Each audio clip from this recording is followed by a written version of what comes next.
Welcome to McPlum, simple solutions served daily.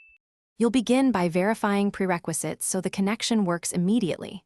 Confirm you have the Sharepoint site URL and folder permissions, and sign into Office with your work account.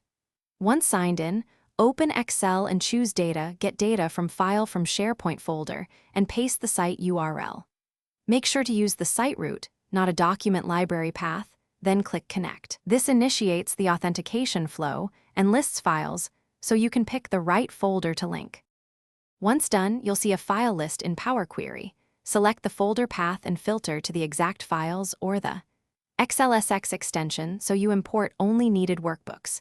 Use Transform to promote headers, change data types to date or number, and remove unwanted columns.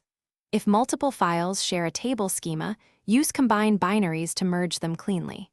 Make sure to preview rows and refresh the sample. This ensures your transformations apply consistently when the source updates.